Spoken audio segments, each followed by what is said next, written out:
Welcome to another episode of Your Extraordinary Growth. I'm your host, Michael Baczynski, and today I have the pleasure of talking with Fred Diamond, the host and producer of the award-winning Sales Game Changers podcast and the co-founder of the Institute for Excellence in Sales. He is also an advocate for Lyme disease and is a frequent article contributor to LymeDisease.org, along with hosting Love, Hope, Lyme podcast he launched in May of 2023. Let's dive into our conversation about how he successfully transitioned from a corporate marketing career to entrepreneurship.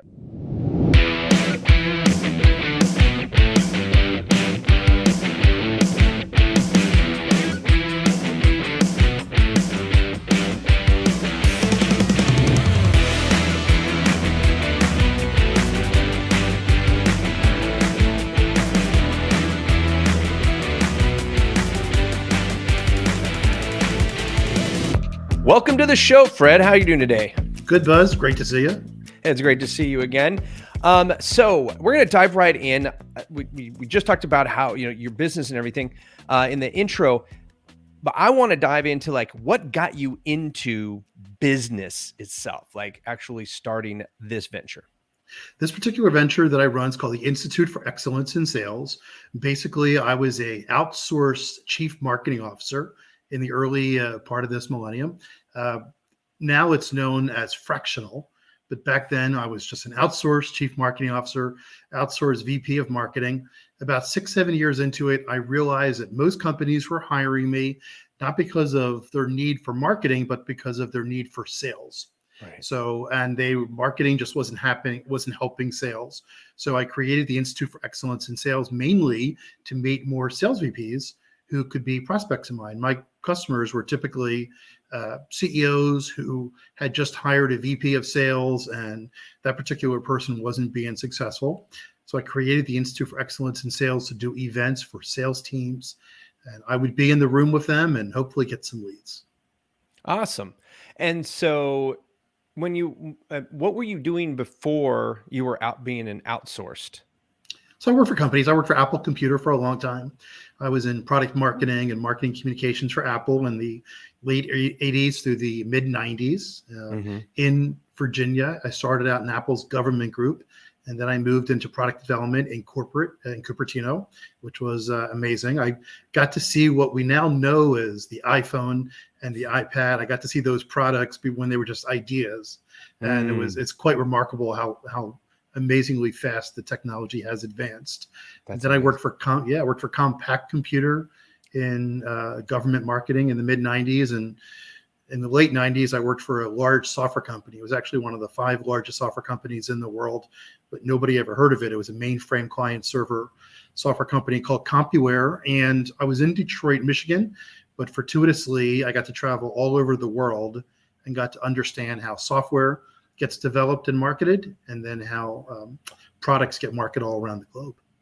There you go. And so you had an amazing corporate journey. So what spurred this entrepreneurial arm of your journey?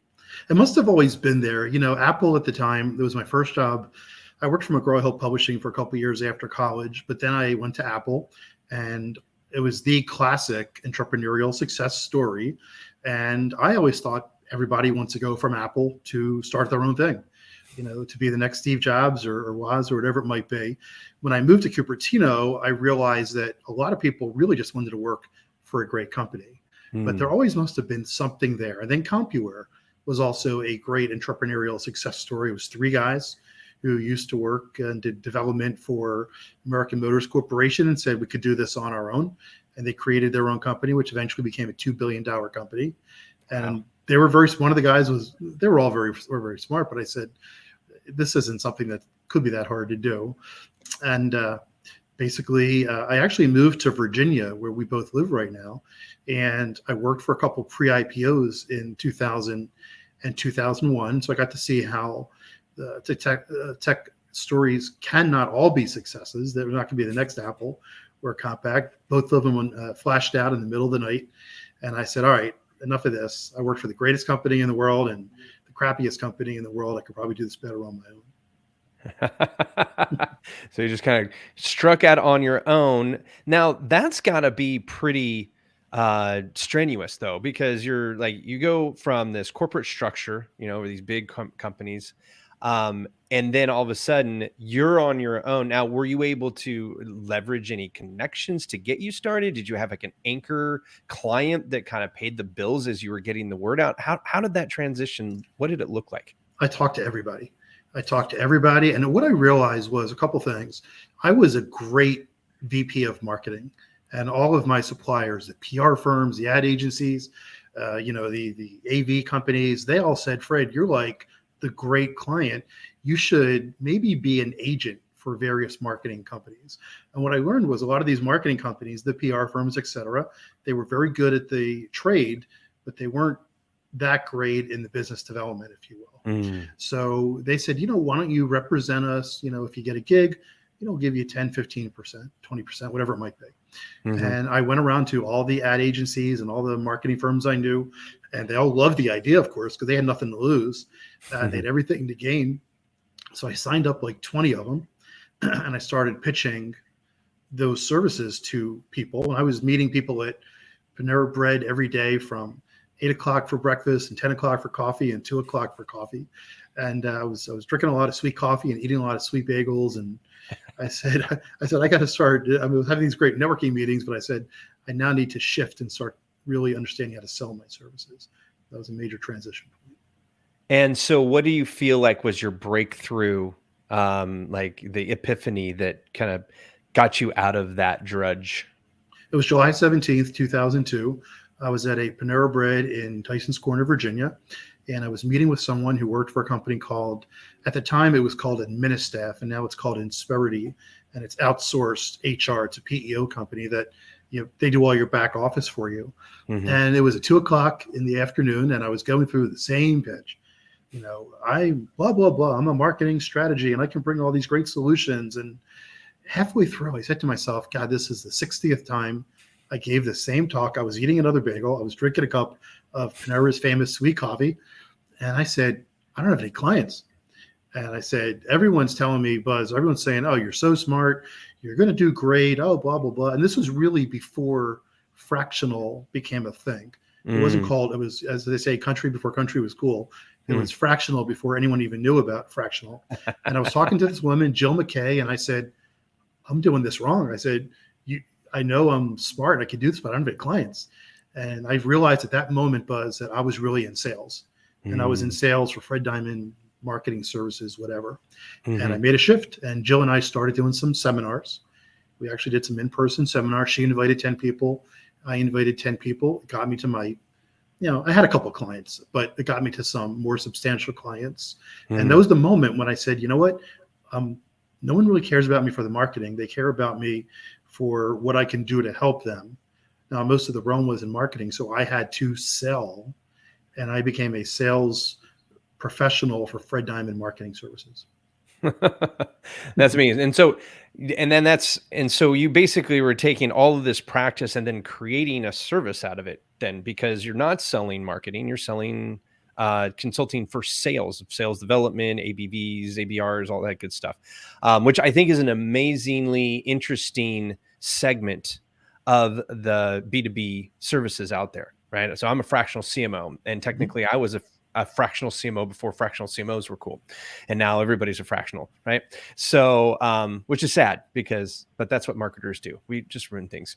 But when you're looking at those, are you working, like, are your clients now the medium-sized businesses? Or are you still looking at those Fortune 500, Fortune 100 companies? So I made a shift.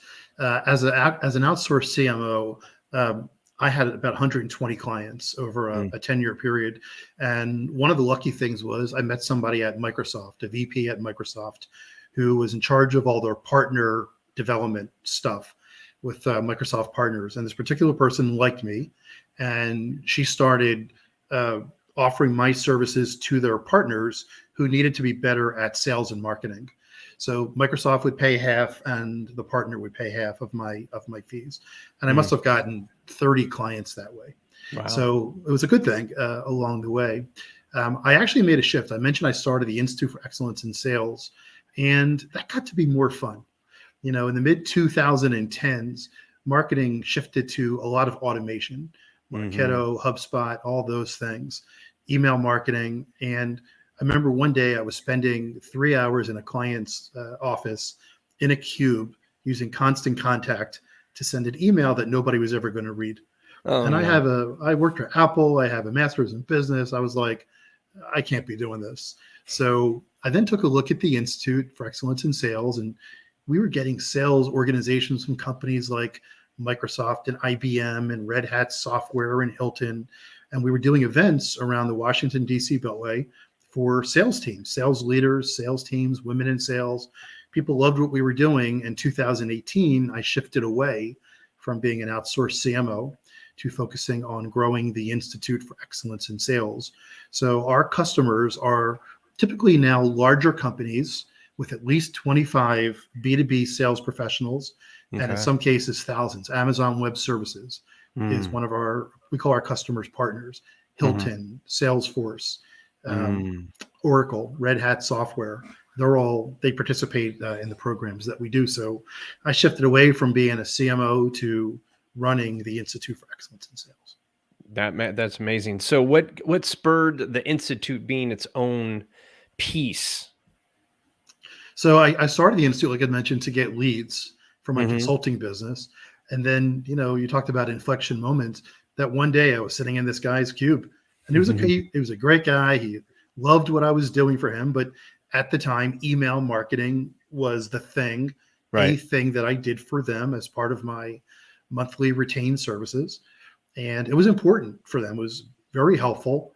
But I remember that day. I'm picturing it as we speak with shuddering, trembling. I was in a guy's cube in Reston, Virginia, and I remember it was so. It's not as elegant email marketing as it is now. This was Right. like 2014. I literally spent 3 hours adjusting Oh yes. words so that the Yes. email would look nice. And I remember I was like, this can't be what my life has brought me to at this moment. And then I said, you know what? People love the Institute. I'm Mm. working with sales. You and I are both in marketing, and you know, even when I worked in marketing at Apple, it's a crapshoot. Mm. I mean, luckily when I worked at Apple and Compaq, I had big budgets, so you can Mm. make a lot of mistakes. Mm-hmm. And you knew things worked because we were growing, but everything. It's not one thing that happens in marketing. And I've Mm. always respected the sales professionals. When I Mm. was at McGraw-Hill, my first job, and I was at Apple, I thought these people were giants. I respected them all. I got to spend time with them, asking them questions. I realized relatively quickly that if we didn't bring in revenue, everything else we did was extraneous. Right. It didn't really matter. And I wanted to be part of the sales world more than the marketing world. And uh, people were migrating to what we were doing, and I knew we were adding value. Gotcha. So it's so funny. I've been working with Constant Contact since 2006 or seven, Mm. when they first they launched their certified partner program or whatever it was called back in the day. Yes, it's now been 20 years later. I mean, it's a great tool. I It- wasn't saying yeah. that to denigrate Oh, it's so constant much easier contact. now though than it was back then. I remember the like Oh, geez. even when we were doing the remember when the mobile optimization tools Mm. were coming out and you had to test it for like Yes. the apples and the androids, and oh my gosh, yes. So I remember those. I was lucky enough to have a creative agency through those years, that so I had staff that would do that for me. But I feel your pain, because I did it for myself. I was always the guy that, like, if it was my marketing, I'll do it. And then if it was anybody else's marketing, I had a team to do it. But I used it as my learning experience there. So when people go through the institute, are you training their staff, or are you training their leadership, or both? So we do a couple of things.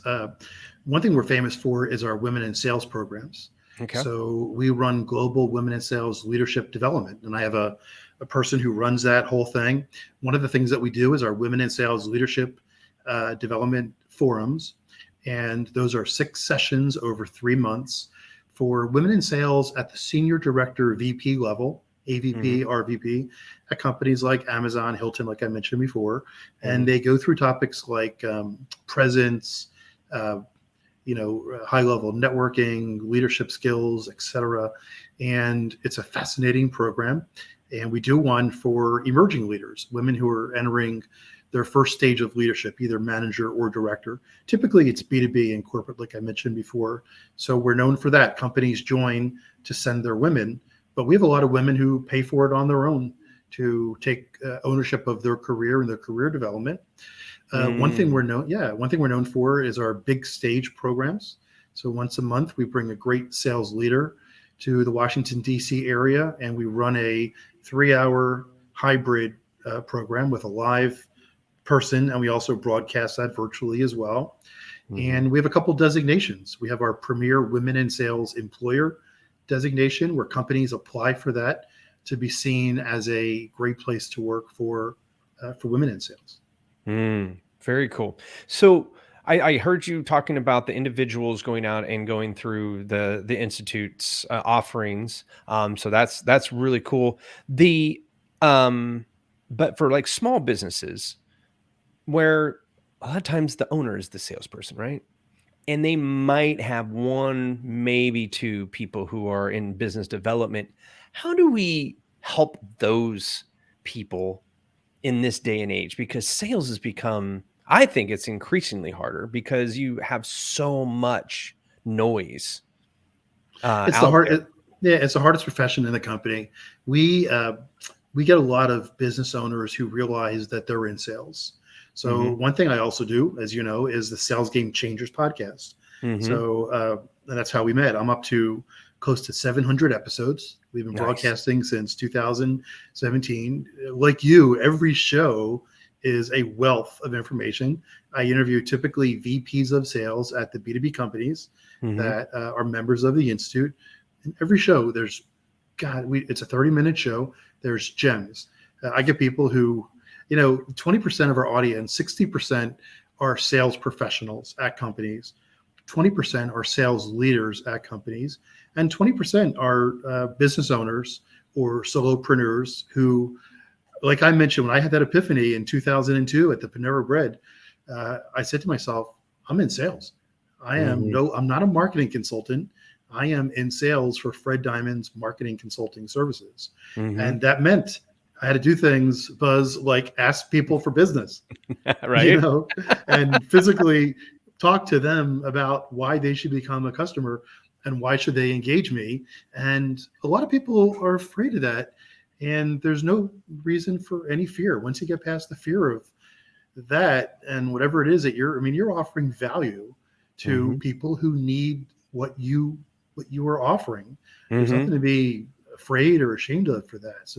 So be Yeah. bold. But I would recommend to the people listening, there's a wealth of information out there that you provide. There's a wealth on YouTube, even with AI. I know Mm-hmm. you're a big proponent of that. Obviously, we all should be. You go to ChatGPT. Even I've been using ChatGPT like crazy to create some prospecting lists for the Hmm. institute There you and go. to get some speaking points. I had an interview on my Sales Game Changers podcast with the VP of sales of a top 3 tech brand last week. And he mentioned before a sales call with an important CIO at a large company, they typed in budget concerns for large hospitals or something like an hour before the call. Hmm. And freaking ChatGPT spewed out like 10 pages of real information that they were able to use on the call. So Wow. there's no excuse for not being successful in sales. Right. It's available for everybody. There's so many resources out there. I think that business owners forget that they are their best salespeople, regardless of your skill set. You can be a horrible salesperson and still be the best salesperson. And the reason is, well, there's a couple of reasons, some good and some bad. One is you get to make the decisions on what you're going to offer, right? So salespeople have a finite fence they got to stay in, right? And without asking for permission, where an owner can make caveats all throughout the conversation and be like, oh yeah, I want to work with this person. I can discount it if I wanted to. I can add stuff. I can take away stuff. I can do whatever we want. So that makes us very malleable to whatever situation is. Another, but that's I consider that a negative, because if you're selling that way, then it's not repeatable, right? But then on the positive side, though, is the passion. Nobody's more passionate about your business than you as a business owner. And so I think that I think that people just need the permission, right, to sell. And like you say, be consultative about it. If you're, I work with service-based businesses, and so that's all we're doing is we're helping people. And if you're okay with helping people, there should be no reason to be afraid to talk about how you help people, right? I get on a call. I usually don't have sales calls. 9 times, I'd probably say 50% of the time, the client's asking me how to sign things up. Guys, I haven't pitched them anything, right? I'm just solving problems. And they're like, hey, can you solve the big problem? Sure, let's go, right? But everybody's going to have their own flavor. If somebody wanted to check out your institute for themselves, where would they go? Yeah, so we have a website, of course. Anybody can reach me on LinkedIn. I'm always up on LinkedIn. Yes. We have our Sales Game Changers podcast, salesgamechangerspodcast.com. And we also have the Institute for Excellence in Sales, I4ESBD.com. I just want to, one last thing on the thing you just said, the latter about the passion. If a salesperson's not doing well in a company, they can just quit, go find another job. Maybe even change their career. If the business owner is failing at sales, the business will go under. Right. So it's not that there's, it's a great line from Officer and Gentleman, I have nowhere else to go. Right. So the business owners, in many cases, you have to become the best salespeople, because your family ain't going to get fed. Right. The business is successful. The 20 people on your staff aren't going to get paid. So you have to be successful. And salespeople have that. They could always go somewhere else if it doesn't work out. Business owner, you can't. Then there's a lot of turnover in sales too. I think that salespeople get bored, and they sell in the same thing. Like even you got bored. 60 pitches in, you're like, I'm done selling this, because I wasn't bored. I was frustrated. It was like, it wasn't. I was definitely not bored. I was like, holy moly, like what am I going to do here? I'm not bringing in. I don't have any clients. So it wasn't like, you had that problem too. Yeah, that was the problem. It wasn't I was bored. I haven't been bored in 20 years. That's good. As you know, Buzz, as a business owner, you could, every second of the day, you could do a new podcast. You can write an article. You could do a LinkedIn post. You can call 5 people. I have a list of, on my office wall, things to do if I have nothing to do. And they're all important stuff. And at a minimum, I could just do 15 push-ups, but no, I mean, I could call a customer, right? I could call a customer I haven't spoken to in 5 years. Boredom is the least of my concerns. But also too, as a sales professional working for a company, I mean, you have to have something of value to sell. Right. And if you don't believe, like you were just saying before about the business owner, I've met a lot of salespeople at companies where the product isn't as great as they thought, or it's behind a couple generations. And, if you're a salesperson, your reputation's on the line, because you're going to probably be in sales for the next 20 years. And you're probably going to be selling something to the same people, right? The great salespeople who are very successful, they keep selling something to the same people, schools or restaurants or, community agencies, government agencies, hospitals. So, that's the great salespeople that we see over 10, 15, 20, 30-year career. They're selling something to the same customer. Right. And if the company that you go to has a shiny light and, you think something's better over there, and then you get there and it's like, gee, I didn't realize that you guys are so dysfunctional. Your reputation's on the line. So that's why there's a lot of turnover. It's like, I got to get out of here quick, because I got to sell something to these people next year, and it ain't going to be this. Right. So what would you tell your prior self 15 years when you started this business, knowing what you know today? Be bold. Be bold and ask people for money. Ask people for sales. Ask for the sales. I mean, not ask people for money like from a charity perspective, but, ask more. As a marketer, and you and I both come from that space, a lot of what we do is trying to influence, right? Create awareness, help the sales process. When you're in sales, it's pretty clear. You're making the sale or you're not. You're doing the right things or you're not. You're focusing on the right places or you're not. So I would have taken that lesson I got in 2002, and I would have implemented it even sooner with moving into the space of engaging people. And I still have to remind myself of this, Buzz, engaging people to become a customer of the Institute and what we're doing, and also be of service. And not every conversation I have with a prospect is about that. As you know, in my bio, which you read, I'm an advocate for Lyme disease. So, I wrote a book on Lyme disease. I do a podcast on Lyme disease. It's the most hideous disease on the planet. No human should endure it. But I've had 50 conversations with people who are customers of mine about Lyme disease. And it's gotten us closer, and it's helped bridge a lot of the gaps.